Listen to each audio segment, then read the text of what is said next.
Okorobohoro haya sikandra.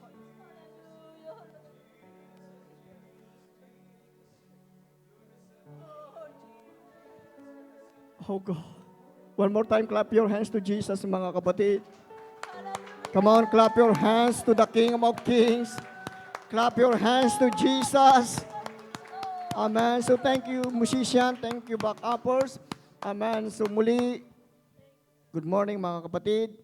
Amen. Halata sa mukha, kulang sa tulog. Amen. So, Acts or Hebrews chapter 10, familiar verse, mga kapatid. Amen. Naririnig natin lagi. But this is the message of God this afternoon or this morning. Hebrews chapter 5 or chapter 10. Start po natin sa 35 to 39. 35, cast not away therefore your confidence, which hath great recompense of reward.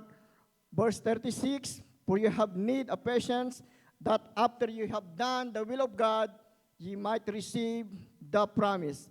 Verse 37, for yet a little while, he that shall come will come and will not tarry. Amen. 38, sabay-sabay po nating basahin. Verse 38, now the just shall live by faith, but if any man draw back, my soul shall have no pleasure in him. Amen. Verse 39, but we are not of them who draw back unto perdition, but of them that believe the saving of the soul. Amen. So this morning, mga kapatid, I will bring to you the message of God. It says, the power of persistent faith. The power of persistent faith. So let's pray, Pastor.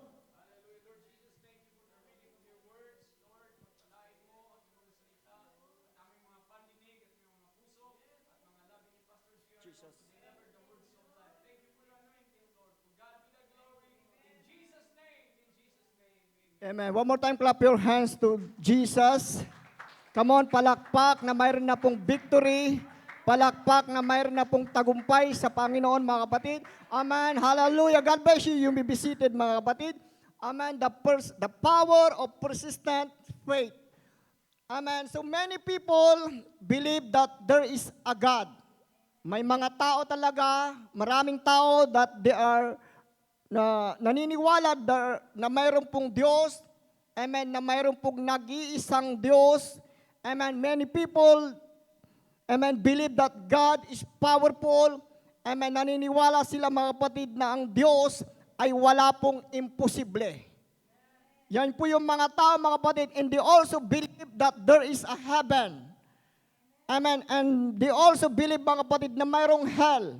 Naniniwala silang may langit, naniniwala silang may hell, naniniwala silang may eternal life, mga kapatid, at naniniwala din silang they have eternal suffering. Naniniwala po sila, mga kapatid. But brother and friend, the sad things, meron silang pananampalataya, mga kapatid, but they don't want to follow or they don't want to obey our God.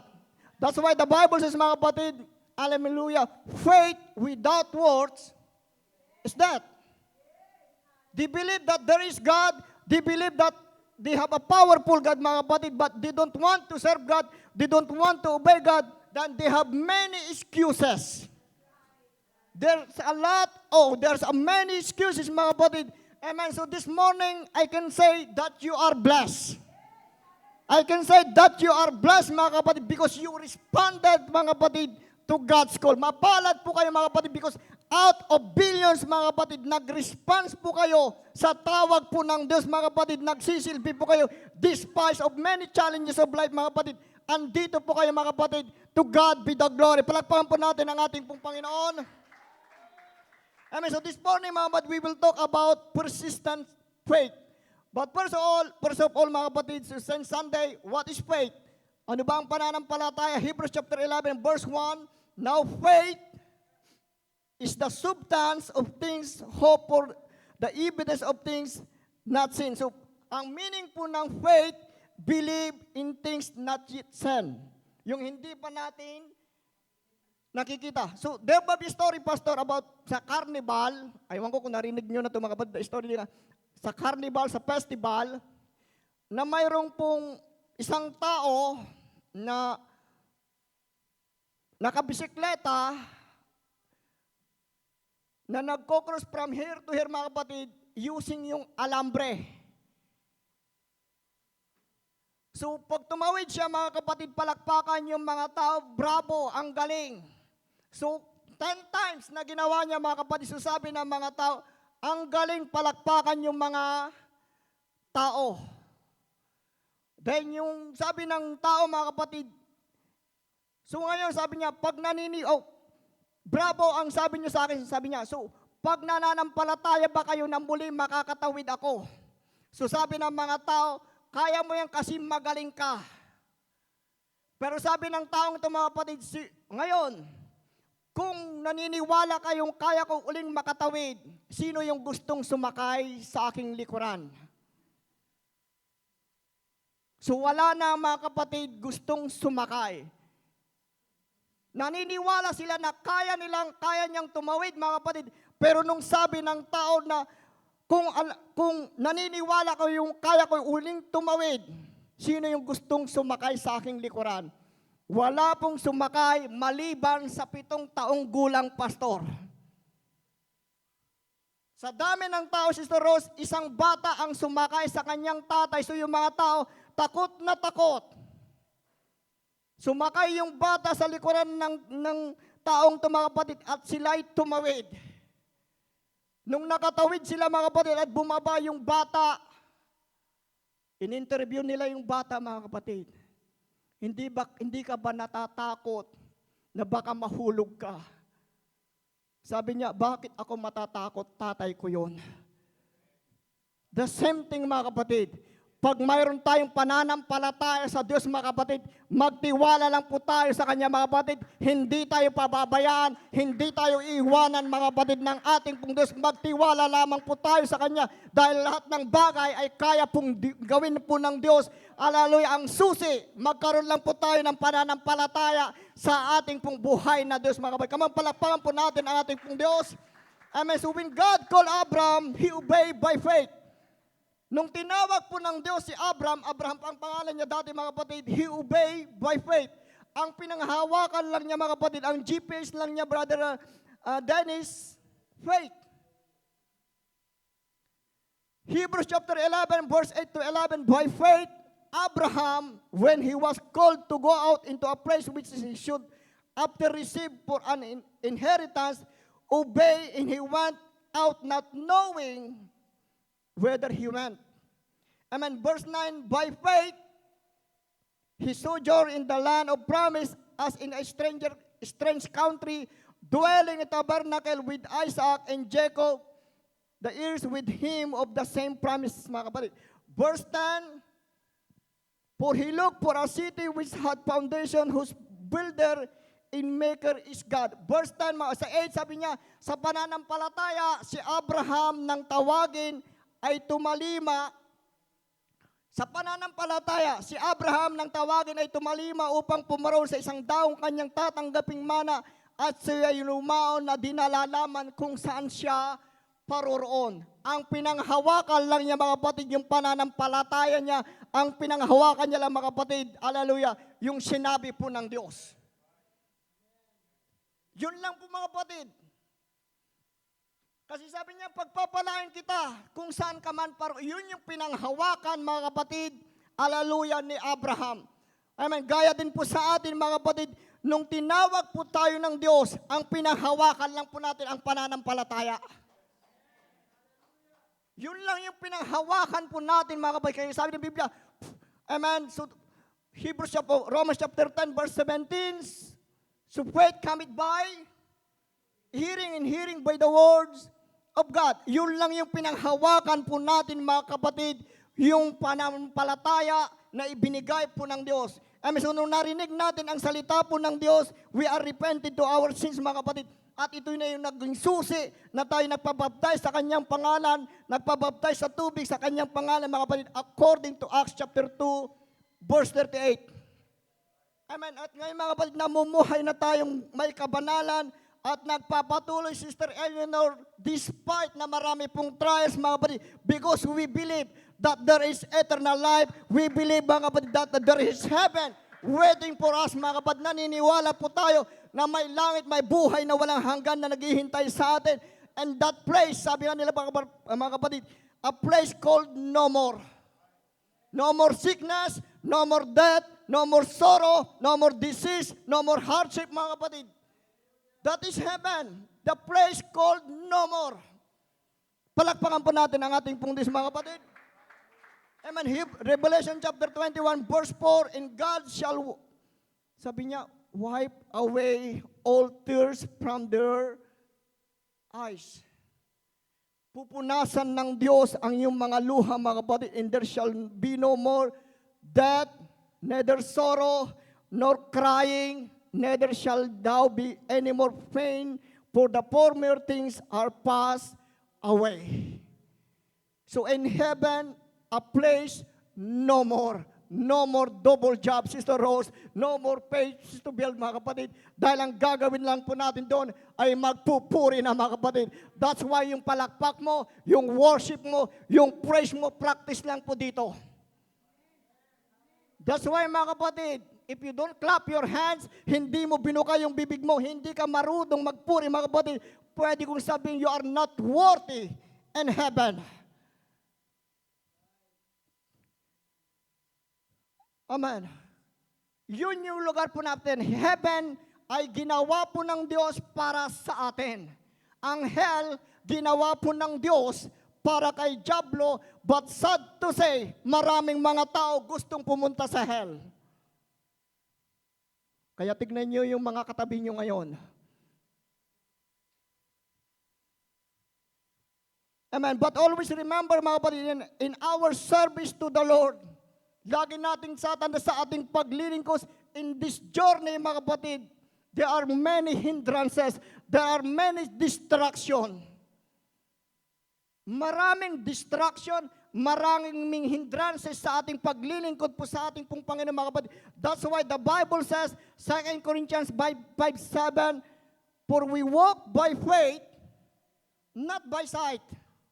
Lumakad tayo sa pananampalataya, hindi sa mga bagay na nakikita.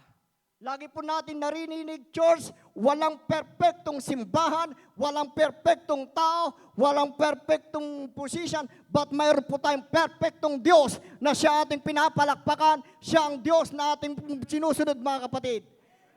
Amen. Mayroon po story, pastor, na sabi ng isang nanay, nanay. Ayaw ko bakit puro nanay. Sabi ng nanay, pastor, ayaw ko na magsimba sa church na yan, sa Hope Worship Center of Jesus Christ. Kasi ang gulo-gulo. Ang gulo ng mga musician, ang gulo sa church, ang gulo sa kusina. So sa madaling salita, Sister Benelin, umalis. Nung umalis siya, mga kapatid, umayos ang church. Hindi ko sinabi siya, mga kapatid, problema. Umalis siya, mga kapatid. That's why I encourage you, especially, mga kapatid, pag may talent kayo, ginagamit kayo ng Panginoon sa church, stay in the church. Again, there's no perfect church. Sabi, umalis na ako doon, o alis na lang ako doon. Halimbawa, excuse me, drummer ka. Nasaktan ka ni pastor, nirebuke ka kasi hindi ka naglilinis sa, excuse me, kinausap pa ni pastor, nagtampo ka. Example lang, mga kapatid, brother Jad, example. Nagtampo ka, umalis ka, punta na lang ako sa ganito kasi mas malaking church yun. Pag pumunta ka doon, Sister Benel, kompleto na sila ng musician. So, ibig sabihin, hindi ka na magagamit. Kaya mag-stay ka, mga kapatid, kung saan ka pinagpala ng Diyos. Mag-stay ka, mga kapatid, sa church kung paano ka pinalago po ng ating pong Diyos, mga kapatid. Mag-stay ka, mga kapatid, dahil andito yung pamilya mo physically at higit sa lahat, andito, mga kapatid, hallelujah, ang patuloy na nananalangin sa'yo. Palakpakan po natin ang ating pong Diyos. Amen. I read something that said, the church is not a museum of saints. Amen. The church is not a museum of saints, it is a hospital of sinners. Church, we are not here, mga kapatid, to display perfection. We are not here to display perfection, mga kapatid. We are here to experience transformation. Andito po tayo para ma-experience po natin yung pagbabago, mga kapatid, dahil hindi po tayo mabago ng eskwelahan, hindi tayo mabago ng mundo, mga kapatid. Mababago lang po tayo ng ating pong Panginoong Hesus. Siya ang pwedeng magbago sa atin sa pamamagitan ng kanyang Espiritu, mga kapatid. So in our service to the Lord, in our obedience to the Lord, mga kapatid, we need to fix our eyes to Jesus. Hebrews chapter 12, verse 2. Ang sabi po doon, looking unto Jesus, the author and finisher of our faith. That's why, mga kapatid, hindi kayo pumunta dito dahil kay pastor. Hindi kayo pumunta dito, mga kapatid, dahil kay Sister Eleanor. Andito kayo dahil sa faith na inyo pong narinig, alalo, at ito po'y nagpapatuloy, mga kapatid, hanggang sa pagbabalik po ng ating pong Panginoon. Amen. One more time, clap your hands to Jesus, mga kapatid. Amen. So we need the persistent faith. Amen. Persistent faith. Andiyan mo sa screen? Ang meaning po ng persistent faith is unwavering, active trust in God's promises, refusing to give up, even in the face of trial or contrary circumstances. So sa madaling salita, mga kapatid, don't give up. Yun yung pananampalataya, mga kapatid, hindi po tayo dapat mag-give up. Amen. A Bible example, mga kapatid, Mark chapter 5, verse 24 to 35. Diyan na sa screen. Verse 25, Mark chapter 5, book of Mark. Verse 25, and a certain woman which had an issue of blood 12 years. Pag 12 years, ano mangyayari? Pag maganda ka, sexy ka, dinurugo ka ng 12 years,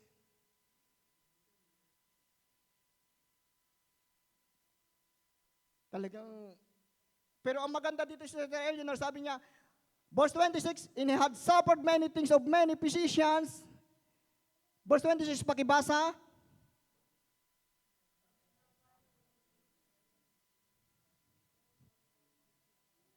And had suffered many things of many physicians, and had spent all that she had, and was nothing better but rather growers. Ang maganda dito, mga kapatid, mayroon siyang pera. Pero pag walang pera si Eleanor, talagang walang mangyayari. Pero ang nangyari siya, mga kapatid, lumapit siya sa mga magagaling na espesyalista, but hindi siya gumaling. Sabi niya, bagkos, lalo siyang naging worse. At siya nahirapan ng maraming bagay ng mga manggagamot at nagugol na niya ang lahat niyang tinatangkilik at hindi gumaling ng kaunti man, kundi bagkos, lalo pang lumulubha. Kayong iba minsan, pupunta na sila mga albularyo. Okay, verse 27, pakibasa. When she had heard of Jesus, came in the press behind and touched his garment. Napagkarinig niya mga bagay tungkol kay Jesus, ay lumapit siya sa karamihan sa likuran niya at hinipo ang kanyang damit. Verse 28. Pakibasa. For she said, if I may touch but his clothes, I shall be. Yun yung faith niya. Mahawakan niya, pag nahawakan niya, Brother Efren, yung laylayan ng kanyang damit, gagaling siya. Yun yung kanyang pananampalataya. Sapagkat sinasabi niya, kung mahipo ko man lamang ang kanyang damit, ay gagaling ako. Yun yung kanyang pananampalataya, mga verse 29. Pakibasa, mga kapatid. The foundation of her blood was dry up. She was healed of that plague. Verse 30, and Jesus immediately knowing in himself that virtue had gone out of him, turned him about in the press and said, who touched my? So alam din ni Jesus na may lumabas na virtue or kapangyarihan sa kanya nung nahipo na ng babae.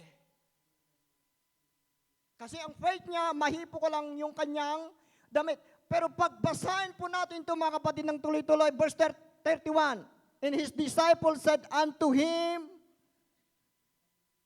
pakibasa, verse 31. And his disciples said unto him, thou seest that multitude thronging thee, and sayest thou, who touched me? So ibig sabihin, maraming tao. Just imagine this lady mga kapatid, payat, wala nang lakas mga kapatid, pero sabi niya, multitude yung tao. Pero ang faith niya mga kapatid, mahipol ko lang. So bago siya makalapit kay Jesus Christ, Sister Wilma, ano kaya mangyari? Maaari siyang matumba, matapakan siya ng kamay or whatever mga kapatid. Pero mayroon siyang persistent faith na mahawakan lang niya yung kanyang damit. So nagpursige siya na makalapit kay Jesus Christ hanggang mahawakan niya yung laylayan ni Jesus Christ. So nung nahawakan niya, naramdaman din ni Jesus Christ na may virtue, may power na lumabas sa kanya. So nagtanong si Jesus Christ, sinong humipos sa akin? Pero sa kanya, sabi ng kanya mga disciples, Lord, sa dami ng tao, alam mo ba kung sino yung humipos sa yung damit? Siyempre sa dami ng tao mga kapatid. Minsan nga dito, pag nakatayo kami dito mga kapatid, hindi namin alam kung sino yung nakikinig at hindi. Amen. Then, at sinabi niya sa kanya mga alagad, nakikita mong sinisiksikan ng karamihan at sasabi mo, sino ang humipo sa'yo? Verse 32. And he looked round about to see her that he had done these things. Verse 33. But the woman, fearing and trembling, knowing what was done, and her come and fell down before him to told him all the truth. Ngunit ang babae natatakot na nangangatal, palibasay, nalalaman na niya sa kanyang nangyari. Kaya minsan, napakagandang bagay, magtapat lang po tayo sa Diyos. Ano mang kasalanan, sabihin po natin sa Diyos. Ano mang mga bagay na plano natin, sabihin po natin sa Diyos. Verse 34. And he said unto her, daughter, thy prayer, thy word, good words, thy offering. Ang sabi niya, he said unto her, daughter, thy faith. Pakibasa ng malakas. And he said unto her, daughter, thy faith had made thee whole. Sa Tagalog, sabi niya mga kapatid, at sinabi niya sa kanya, anak, pinagaling ka ng pananampalataya mo. Church, if you have faith, if we have faith mga kapatid, God has the power. Kung may pananampalataya din tayo mga kapatid, mayroon din mga kapatid, kapangyarihan ng Diyos. Amen. So the Lord will act, the Lord will move mga kapatid, according to your faith. Kikilos, gagawa ang ating pong Panginoon ayon sa ating pananampalataya. Kaya pagdating sa pananampalataya mga kapatid, kailangan po natin yung buo na pananampalataya sa Diyos. Amen. Next example, Mark chapter 10, sabay maaga pa, mag-11 pa lang. Mark chapter 10, verse 46 to 52. And they came to Jericho, and as he went out of Jericho with his disciple, a great number of people, blind Bartimaeus, the son of Timaeus, sat by the highway side begging. Verse 47, and when he heard that it was Jesus of Nazareth, he began to cry out and say, Jesus, thou son of David, have mercy on me. 48, and many charged him that he should hold his peace, but he cried a great deal, thou son of David, have mercy on me. Blind Bartimaeus, mga kapatid, namamalimos, pero nung marinig niya ang pangalan ni Jesus Christ na taga Nazareth, nagsisigaw siya na sabi niya, Jesus, anak ni David, maawa ka sa akin. But ang ginawa niya, mga kapatid, kaya minsan, hindi magandang may maingay. Pero mas magandang magingay pagdating sa pagpupuri sa ating pong Diyos, mga kapatid. Amen. So, nag-ingay, nagsisigaw si blind Bartimaeus, mga kapatid. Sinaway siya. Tumahimik ka, Bartimaeus. You are out of order. Tumahimik ka. Pinatatahimik nila si Bartimaeus, mga kapatid. Pero dahil sa may pangangailangan siya kay Jesus Christ, mga kapatid, lalo pa siyang nagsisigaw, Jesus, Son of David, have mercy on me. Kaya nga, magandang bagay, mga kapatid, if you want the presence of God, open your mouth. If you want the power of God, open your mouth, mga kapatid. Kasi pag nakuha mo yung attention ni Jesus Christ, mga kapatid, bibigyan ka ng importansya. Amen. Verse 48. Ano tayo? Yeah, verse 48 na. 49. Pakibasa 49. And Jesus stood still and commanded him to be called. And they called the blind man, saying unto him, be a good comfort, rise. He called it. Tingnan nyo, binigyan niya ngayon ng importansya si blind Bartimaeus. So, sino si blind Bartimaeus? Namamalimos. Pero nung nakuha nga niya yung attention ni Jesus Christ, binigyan niya ng importansya. Amen. Verse 50.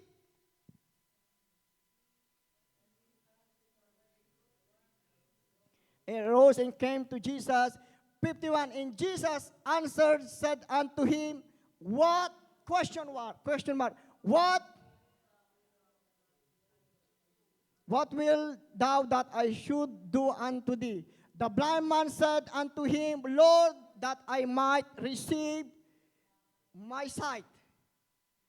Verse 52, and Jesus said unto him, go thy way, thy money, thy good words, thy job, thy...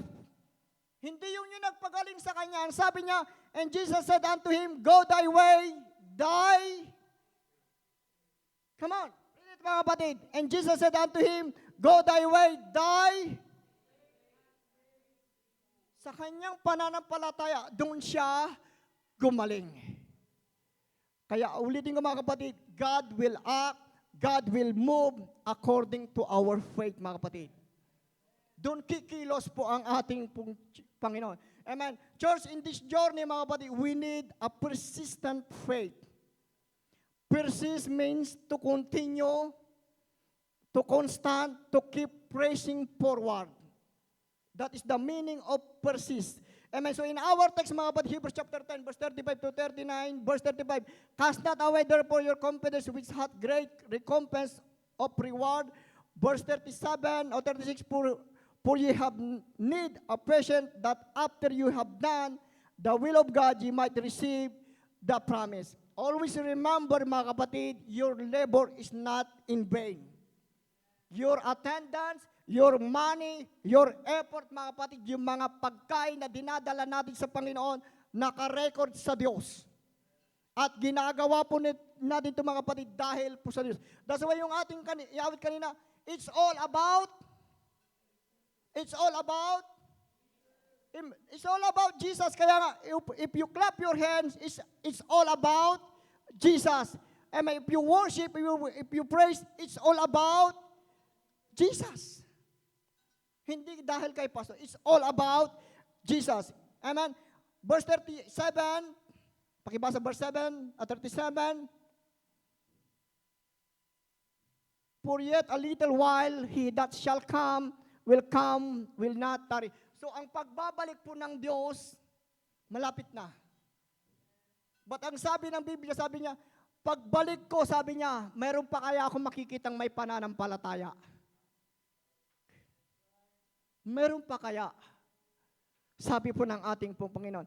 Verse 38, now the just shall live by... Amen. Now the just shall live by faith, but if any man draw back, my soul shall have no pleasure in him. Church, as human, nagkakamali pa rin tayo. But ang grace ng Panginoon andyan lagi. if you repent your sins, He's faithful and just to forgive your sins, mga kapatid. So, pag nagkasala po tayo, nagkamali po tayo, ang pag-alis ay hindi po rason.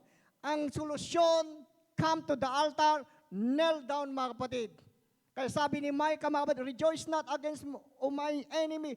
When I fall, I shall arise. When I sit in the darkness, the Lord is my light. Amen. Now the just shall live by faith, but any man draw back, my soul shall have no pleasure in him. Verse 39. Pakibasa verse 39. But we are not, glory to God, but we are not of them who draw back unto perdition, but of them that believe to the saving of the soul. Amen. Kaya mapalad po tayo despite na maraming pong trials, mga kapatid. Andito po kayo dahil sa pananampalataya na ibinigay po ng Diyos sa bawat isa sa atin. But always remember, mga kapatid, these end times, mga kapatid, our faith ay talagang mayuyugyog. Mayuyugyog ang ating pananampalataya. Kaya pag hindi po tayo nagpakatapat, mga kapatid, at nayugyog, baka mawala po tayo. Baka mawala po tayo, mga kapatid. Amen. Kaya nga, pag nagiging sensitive po tayo, mga kapatid, sa nangyayari sa church, meron pong stronghold na kailangan nating i-rebuke. Amen. So mayuyugyog yung ating pananampalataya. Gustuhin man natin o hindi, mga kapatid, mayuyugyog ang ating pananampalataya this end time. Amen. So this end time, mga kapatid, we need a persistent faith na anumang mangyari, mga kapatid, sasabihin natin, I don't quit. Hindi ako hihinto. Hindi ako latalikod. Bagkus magpapatuloy ako hanggang makamit ko ang gantimpalang ibinigay sa akin ng Diyos. May reward na naghihintay po sa atin. So don't quit. Don't backslide, mga kapatid. Amen. As a conclusion, Sister Destiny just prepared the song, I have decided to follow Jesus. Matthew chapter 9, verse 27 to 29. Shall we all stand, mga kapatid, as a conclusion? Matthew chapter 9, verse 27 to 29. And when Jesus departed them, two blind men followed him, crying and saying, Thou son of David, have mercy on us. Verse 28, and when he was come into the house, the blind man came to him, and Jesus said unto them, Believe ye that I am able to do this? They said unto him, Yea, Lord. Verse 29, then he touched their eyes, saying, According to your faith, be it unto you. So again, kikilos ang Diyos ayon sa ating pananampalataya, mga kapatid. May ulitin ko, this end times, maraming trials, maraming pagsubok, mga kapatid, maraming distraction, but we need to go forward. We need the persistent faith. Yes, maraming hadlang, but sabihin natin, magpapatuloy ako dahil kasama ko ang ating pong Diyos. Bago po tayo pupunta sa altar, let's sing that song, I have decided to follow Jesus. No turning back, no turning back. Come on, hallelujah. We need the persistent faith.